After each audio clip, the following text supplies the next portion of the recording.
नमस्ते, मैं अविनाश। आप सबका टाइम एंगल ट्रेडिंग में स्वागत करता हूँ। आज बैंक निफ्टी ने ऊपर की साइड ओपनिंग दी और बाय का मोमेंटम कायम रखने की कोशिश की, लेकिन तुरंत सेलिंग आ गई। तो बैंक निफ्टी बाय का मोमेंटम रख नहीं सकी और सेलिंग प्रेशर जोर से आ गया।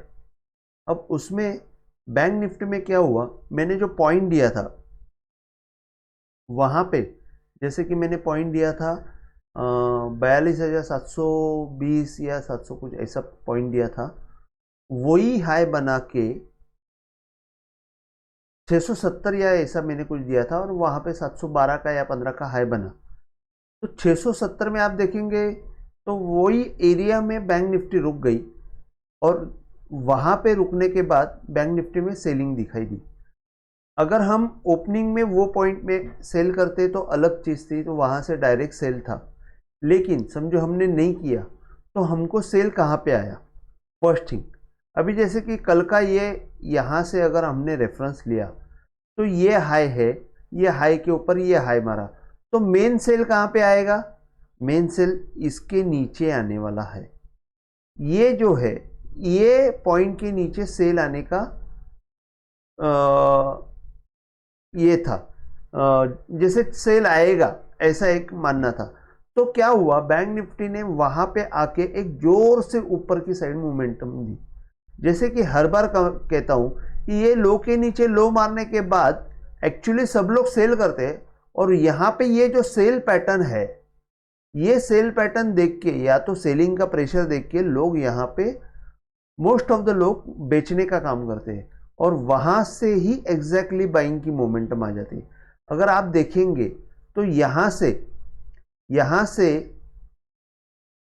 आप डाउनवर्ड एंगल डालेंगे तो आपको क्या दिखाई ये दिया कि यहां पे जो सेकेंड बार है, सेकेंड बार ने, मैं हमेशा बोलता हूं कि सेकेंड बार के लो या हाई के ऊपर या नीचे आपको सेल करना है या बाय करना है। तो यहाँ पे सेकेंड बार जो है, सेकेंड बार को पकड़ के इसने जोर से बाइंग की। अब यहाँ पे क्या हुआ, यहाँ पे मोस्ट ऑफ द पब्लिक फंस गई। अगर हम क्लोजली देखेंगे तो जैसे कि ये जो पॉइंट है, यहाँ से ये डाउनवर्ड मोमेंटम शुरू हुआ है, सॉरी डाउनवर्ड एंगल डाला है और यहाँ पे सपोर्ट लिया हुआ दिखा है। अगर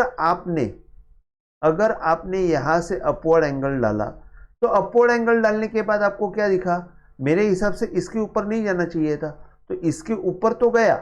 इसके ऊपर जाने के बाद उसने वापस यही एंगल को तोड़ के नीचे की मूवमेंट दी। लेकिन जैसे कि अगर आप देखेंगे तो यहाँ पे ये डायरेक्ट निकला हुआ है। ये जो इसमें हाई, आपको यहाँ पे कहीं पे भी हाई नहीं दिख रहा है, देखेंगे तो कहीं पे भी हाई नहीं है। तो यहाँ पे फर्स्ट हाई कौन सा है? तो फर्स्ट हाई जो है यहाँ पे यही एक दिखता है जहां पे थोड़ा सा ऊपर 2 बार आया हुआ है, अदरवाइज तो कहीं पे भी 2 बार आया नहीं है। तो ये हाई जो है, इसका अगर आप अपवर्ड एंगल डालेंगे तो वो क्रॉस होना चाहिए। तो एग्जैक्टली वहां पे ये जाके रुक गया। तो यहां पे आप सेलिंग का भी काम कर सकते हो, जैसे कि यहां पे डायरेक्ट सेल कर सकते हो। जो यहाँ पे एक हैमर कैंडल बनी और बाद में नीचे के साइड में सेलिंग आ गई। अगर हमने इसको डायरेक्ट सेल नहीं किया तो फिर कहाँ पे करेंगे? वापिस अगर सेल करना है तो हमको दूसरा पॉइंट है नहीं, क्योंकि डायरेक्ट सेलिंग आ गई। तो अगर कैंडल के हिसाब से हम देखेंगे तो कैंडल के हिसाब से ये कैंडल के, ये जो कैंडल है, ये कैंडल के बाद में एक रेड कैंडल आई जो इनसाइड कैंडल है, उसके बाद एक ऊपर कैंडल उसके गई और हैमर बनी और नीचे टूटी। तो ये जो पहला वाला ग्रीन है उसका जो लो टूटा तो वहां पे आप सेल कर सकते हो। ये कैंडल थ्योरी है। ये कैंडल थ्योरी भी मैं आगे जाके आपको थोड़ा वीडियो में आपको एक्सप्लेन करते जाऊंगा। तो यहाँ पे आपको ये हिसाब से ये मोमेंटम आई। इसके बाद उसने कंटिन्यूस सेल देके यहाँ पे वापस एंगल के नीचे आके यही एंगल पे क्लोज दे दिया। अभी कल क्या होगा? अभी आप 2 दिन का मूवमेंट देखेंगे यहाँ पे, तो आपको ऐसा दिखेगा कि ये कंसोलिडेशन हो रहा है। कंसोलिडेशन होने के बाद एक अच्छा ब्रेकआउट देने का कोशिश भी किया, लेकिन वो फेल हुआ। अब वापस अगर इसको बाय करना है या ऊपर जाना है तो इसको और एक दो दिन साइडवेज मोमेंटम लेके ऊपर की तरफ निकलना पड़ेगा। और वो जो निकलने का जो एंगल है, ये एंगल कहीं पे ये एंगल क्रॉस होना चाहिए, मतलब 42,700 800 या आज का हाई जो है उसका अपवर्ड एंगल क्रॉस होना चाहिए। तो तब तक इसमें बाइंग की मोमेंटम दिखने वाली है नहीं।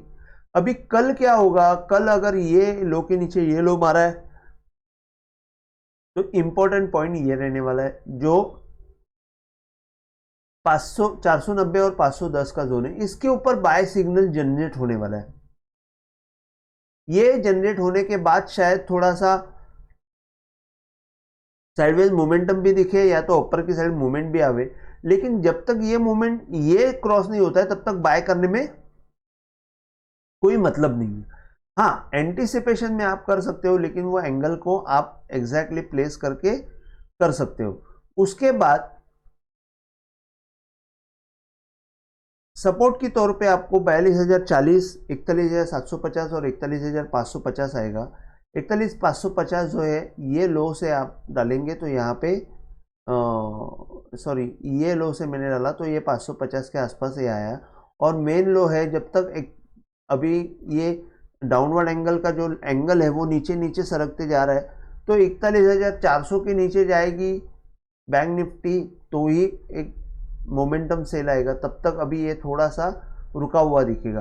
अगर आप प्लेन, मैंने आपको हेड एंड शोल्डर का एक वीडियो डाला हुआ है, अगर आप देखेंगे तो यहाँ पे आपको ये हेड एंड शोल्डर एक बना हुआ दिखेगा।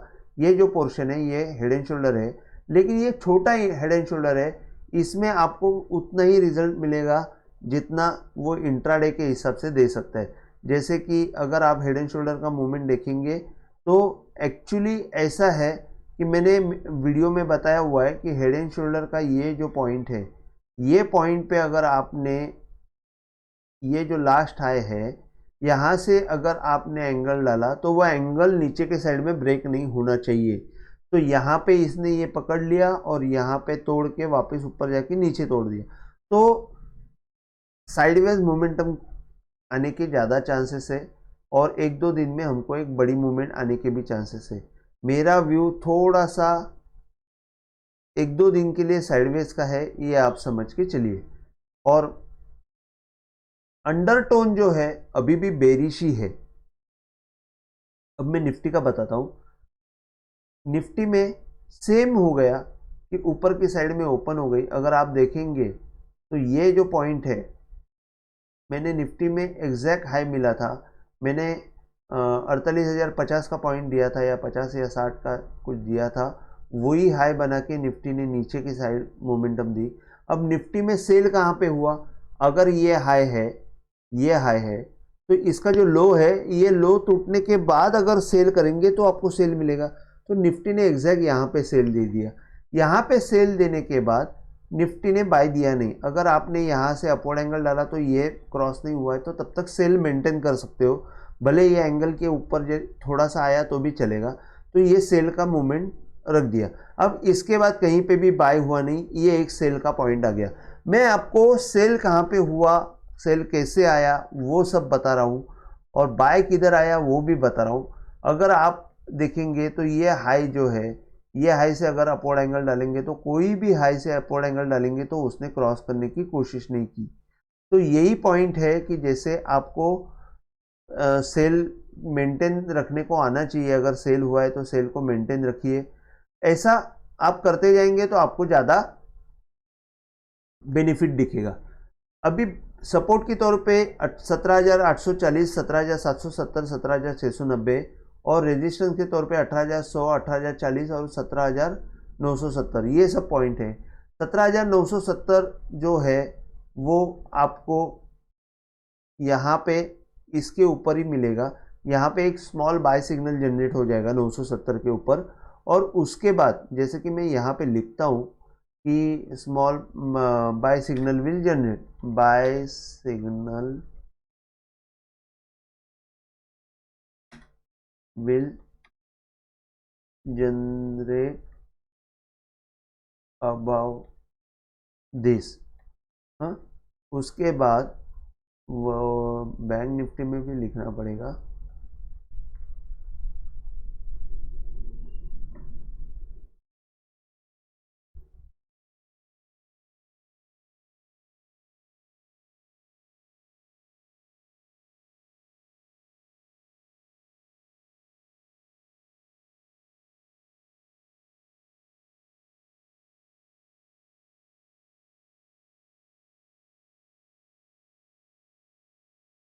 ओके, तो बाई सिग्नल जनरेट हो जाएगा इसके ऊपर, और उसके बाद ऊपर के सब पॉइंट दिए 18,040 और 18,100, और ये जो है 18,100 ये इंपॉर्टेंट पॉइंट रहेगा। इसको अगर क्रॉस करेंगे तो थोड़ा सा और तेजी का मोमेंटम दिखेगा।